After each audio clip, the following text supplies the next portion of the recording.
If you like, contact sports, and do that. If you like sports that are, playing badminton or whatever, do that. It's like you have to love what you're doing. Otherwise, you're not going to want to play. Mommy, growing up, what was the one sport you loved watching us play the most, though? Like, what was the most exciting one? Well, for you as a parent watching? Yeah. Obviously, the most exciting was team sports, where hockey was a blast because it was constantly moving. So you could watch there was no stopping. It was, jumping off over the, the boards. You just were going all the time. So you were out there a lot. You always had to keep an eye on us, too, in case we were going to throw our cups at you. Yeah. Very true.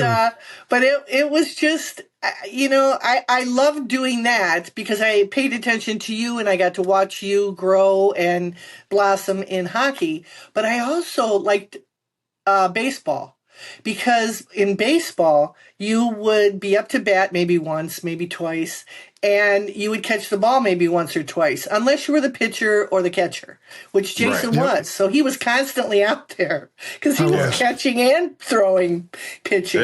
They only put me on the mound when we hated the other team and they wanted to see me just strike fear into kids. Yeah, and throw the ball like this close to their nose. Yeah, but I enjoyed the parents at those sports. Baseball, the parents were just awesome. Mom was always in the right field in the baseball games, having a comedy hour with all the other mothers on the team. We were always telling jokes and laughing. It was great. And then they're like, wait a minute, my son's up to bat. Yeah. Mom, what do you think is the key to getting kids to enjoy sports? What did you used to do to try and get us to have fun or get us into new activities? You were the ones that drove it. It wasn't us. You drove it. You said what you liked, what you wanted to do. If you wanted to be in a play, you were in a play. If you wanted to do swim cadets, you did swim cadets. If it's like we just went along for the ride. You guys drove everything. And that's the way it should be. Parents should stay out of it. They shouldn't push their kids into things they don't want to do. They're going to have a wonderful childhood. If they love what they do, they're going to get good at it. So that's as simple as that. You guys did a great job of introducing sports. Like I remember Jason started playing football in middle school, and I was always 2 steps behind. So I was in 5th grade while he was in 7th grade. Yeah. And he was starting to play football, and I was like, man, I want to play football.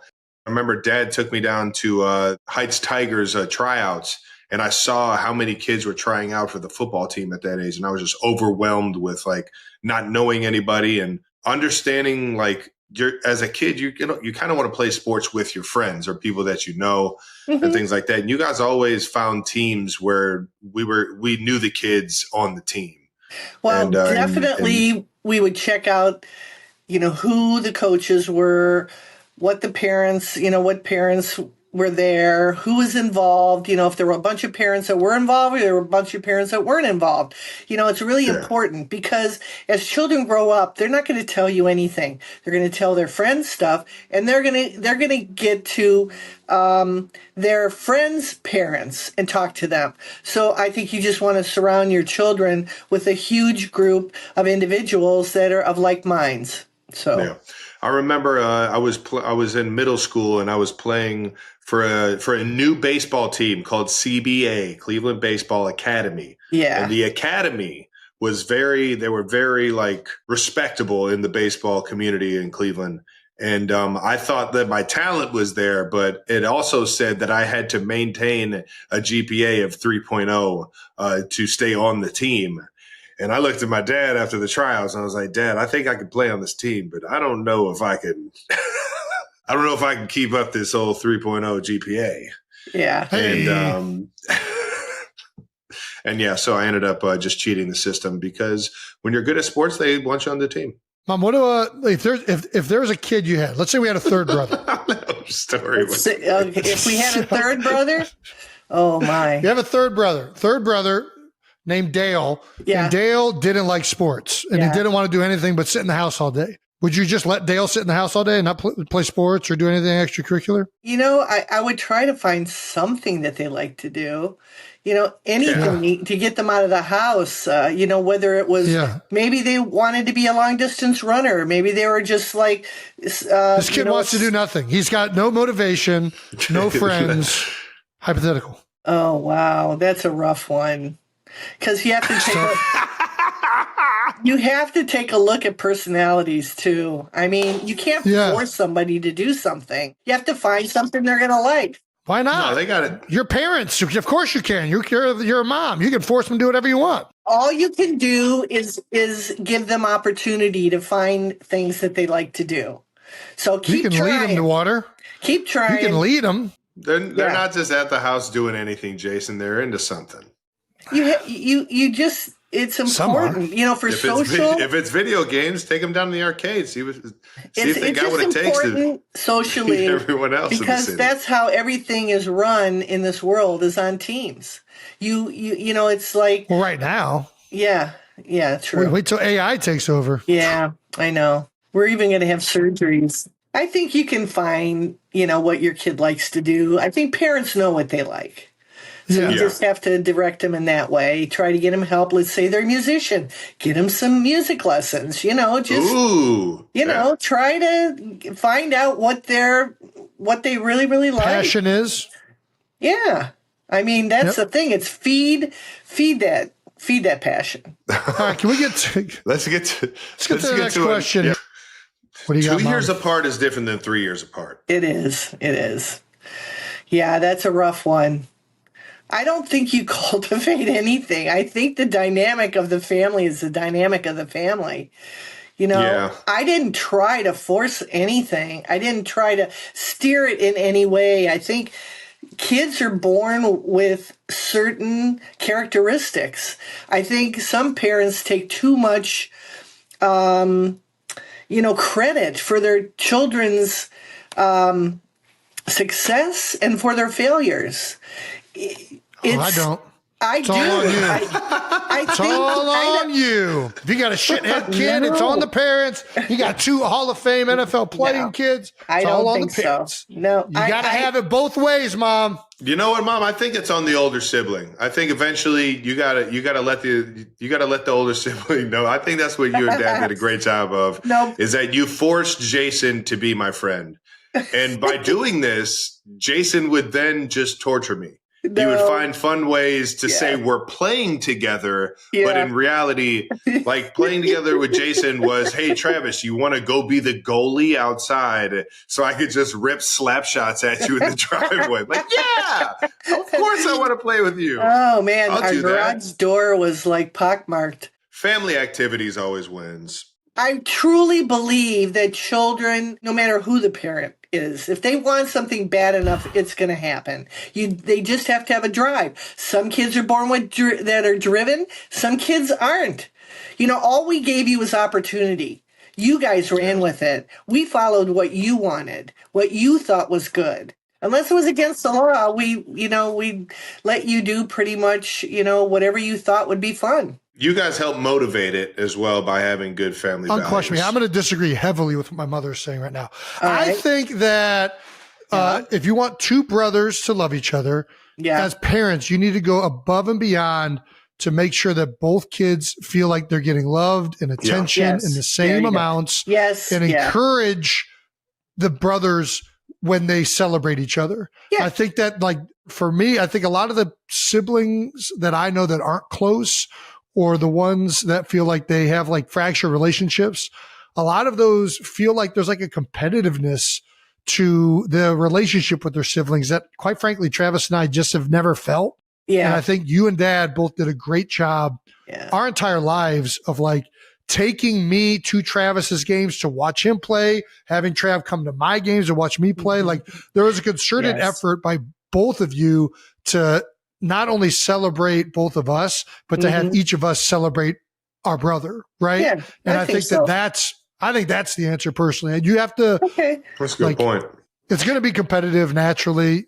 You want to be competitive. Then you have to have dad tell the older one that, or mom tell the older one to lose sometimes to make the younger one feel better. Sometimes it's got to happen. Just going to have to bite your tongue, you know? This guy. No, that never happened. Can't fool me. I just learned how to flank. You can't fool me. He got better because you wouldn't let him win. So that's what I tell myself. Travis is so much better than me because I beat the shit out of him all the time growing up. All right. But then you also reveled in each other's wins. I mean, you were happy when Travis won. You know, you were there rooting him on. Still am. You know, it went both ways, you know? So. For sure. Happy when I lost too. It was crazy. No, I mean, well, sometimes when I knew you needed it. All right, here we go, Brandon. What's the next one? That was gold. And you have to have a good sense of humor too. What's the next one? What do we got? First, I wouldn't even know where to go with that. It's hard. I know several of my friends allowed their kid to go where their boyfriend was going, vice versa. But did it work out? Never. No. Not once. It was always, not once. You know, sometimes, well, one of my friends got married right out of high school, and they're still married. So you never know. Nice. There you go. Happens sometimes. Sometimes it's your, you know, it's your person. Did they go to college though, or did they stay? No, they never did. Yeah. See, that's a sheltered individual getting married out of high school and just staying that way. What? It's not how it works, Jason. Kidding. Not everybody has to go to college. Yeah. College is a decision you have to make for yourself. It is a selfish decision that you have to make for the future of whatever career or lane that you want to take in life. And I know it's got to be tough to have, you know, a loved one that might be doing something completely different. Yeah, clearly mom does not like this girl. Mom doesn't like the girl. Why isn't she wanting to go to where you're going to college? Like, is there a trade-off here? You know, I don't know. I think nobody should go to a school to follow somebody else other than how I went to Cincinnati to go there because of Jason. I don't think anybody should go to college to follow somebody else. I think they should go there for the values that they see are going to be best fitting for them. I think you're dealing, I agree 1,000% with Travis. And I think that's what you have to say to your son as well. If you say like, I'm not letting you go to school, it's not going to work out. Is it? Nope. Like, no, you don't want to say that. Right? But here's the thing. At the end of the day, they go ahead. You got it, Mom. I'm not going to interrupt you. I think that if you're going to do the same thing and go to a college and have the same friends around you, you're never going to have any growth. Okay, you're never going to be able to be on your own and try to figure things out on your own. You're always going to have somebody there beside you to help you through all those decisions. But when you go to college, you're usually totally on your own. And you do not have anyone there. You just kind of fail and then you win. You know what I mean? Sometimes, you know, you have little setbacks. There's adversity. You have to work through it. That's why I don't think it's a good idea for being at home when you're going to college or being close. I think people should go as far away as they possibly can, you know, so that's my viewpoint. I think that you grow more when you're away from people that are with you all the time. I don't disagree with that, but I think you can't get into the idea that you're going to force your kid to not go to college somewhere. I just think it's not going to work. No. You got to approach it from That's how you get Romeo and Juliet. Exactly. That's right. That's right. You got to do what Trav said, which is basically just explain to them, like, listen, you go to college to learn and get a degree. You don't go to college so you can be with other people. Like, that's not why you go to college. If you want to do that, just don't go to college and go live wherever that person's like. That's not the reason you choose to go to a college. No. And I would say this to the person, if it's meant to be with you and this person, college will not be the thing that separates you two. If you go into a different school ends up breaking your relationship, that shit wasn't going to last anyway, brother. Like, it was going to be over sooner or later. Yeah. Yeah. So it's a hard one though. Mom, did you not like any of our Travis or I's girlfriends or my girlfriend, now wife? Jason, you really didn't bring a lot of ladies home. Yeah, no, we got it, Mom. Okay. You dated, but I didn't know any of them. So it's the same thing with Trav. I met one or two, but I didn't know anybody that you guys were dating. I knew nothing of anybody that you guys were dating in college. You told me zero. Zero, yeah. What did you think of? Okay, here we go. Let's just move on to the You were too busy. Did you have any time at all to date? I don't know. Who, me? Yeah. I had plenty of time. I had absolutely zero game, and I looked like an overweight Oompa Loompa. That's why I didn't have any girlfriends. Overweight? Well, I guess in high school I wasn't. No. I just sucked at talking to women for whatever reason. Well, you changed, so that's good. I don't know if I did. You've always been the coolest kid. The relationship between Travis Kelce and global superstar Taylor Swift has already been one of the most talked about love stories in recent years, but now a surprising update from Travis' mother has sent fans into complete excitement. Donna Kelce recently sparked massive buzz after sharing an emotional and enthusiastic reaction while discussing the future of the couple. What started as a simple conversation quickly turned into something much bigger when Donna hinted that Travis and Taylor may already be thinking about their long-term plans together, and those plans could even include welcoming a baby before 2027. During the conversation, Donna Kelce couldn't hide how happy she is seeing her son so fulfilled in his relationship with Taylor Swift. Known by fans as one of the most supportive and loving moms in sports, Donna spoke proudly about Travis and how much joy he seems to have found. Her excitement became especially noticeable when the topic shifted toward the future.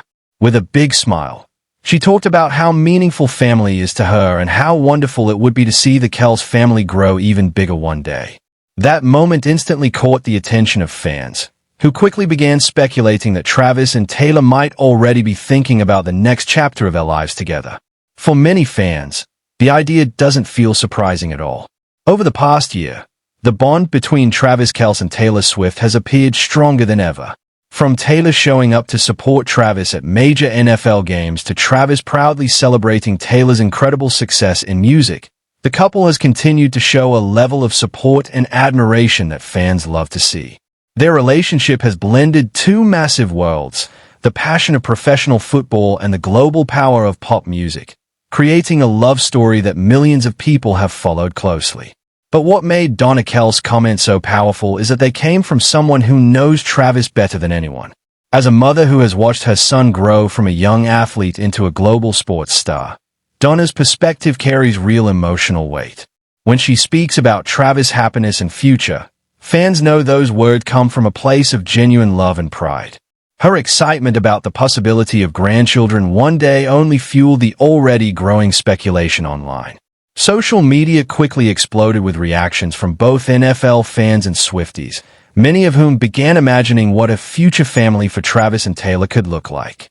Some fans even joked that a Kelce Swift baby would instantly become the most famous child in the world. While Travis and Taylor themselves have not officially confirmed any plans about starting a family, Donna's joyful reaction has already given fans plenty of hope and excitement about what could come next. For now, the couple continues to focus on their careers and their relationship, but the growing support from family, especially from someone as beloved as Donna Kelce, shows just how strong this bond has become. Whether those family dreams happen sooner or later, one thing is certain. The story of Travis Kelce and Taylor Swift continues to capture hearts everywhere, and if Donna Kelce's excitement is any sign, the future for this power couple could be even more beautiful than fans ever imagined. Red Hot Hash.